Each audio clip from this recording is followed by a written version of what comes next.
Nightly News begins now. From NBC News World Headquarters in New York, this is NBC Nightly News with Brian Williams. Good evening. If you think last night's epic Super Bowl was just a football game, consider this. The newspaper in New Orleans, the Times-Picayune, sold more papers today, the paper kind of newspapers, than any other day in its history. People lined up outside the building to buy papers. And look at something else, the headlines back when times were bad in that town after Katrina, including "Help Us Please," replaced the best news in that city in years, today's paper. The game was seen by the largest audience in U.S. television history, over 106 million viewers. That's just an early estimate. People who had no connection with New Orleans polled for the New Orleans Saints. And those from New Orleans, well, that party you could hear all the way from New York. Never before has a team been such an emblem for an entire city. NBC's Janet Shamlian is lucky enough to be there for us tonight. Janet, good evening. Brian, good evening to you. As you can hear, they are still celebrating here on Bourbon Street tonight, a win that seemed to turn New Orleans' team, at least briefly, into America's team.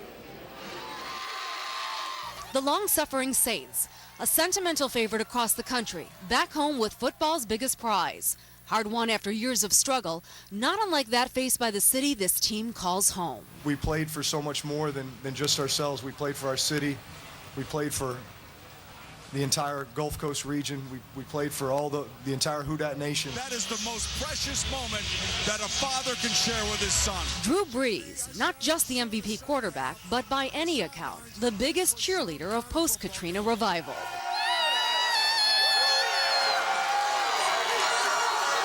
Even in the city of Mardi Gras, it was a party for the ages. As tens of thousands spilled into the streets of the French Quarter, celebrating something bigger than a sports win. This is an incredible time. It is a reaffirmation of this city. We have come back. We are better than ever. In the still devastated lower Ninth Ward, where there's too often little to cheer, residents say the Saints have given them hope. The Saints lift the city up. After Katrina, that was our savior. They lift the city up. Mail carrier Rodney Sandifer measures progress by the letter. After Katrina, we probably had 50 deliveries over here on this whole side. Now we got like 3 mailmans over here because there's so many deliveries. For any of you facing problems out there, we are proof that you can overcome it. WWL Radio's Garland Robinette talked his city through Katrina and now says a victory on the gridiron will bring a revival. We have been destroyed, and we haven't only won a football game and a championship, we're reborn.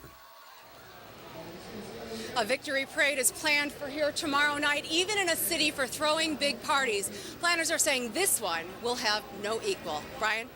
Janet Shamlian in the French Quarter tonight. Janet, thanks. And you know how the commercials have become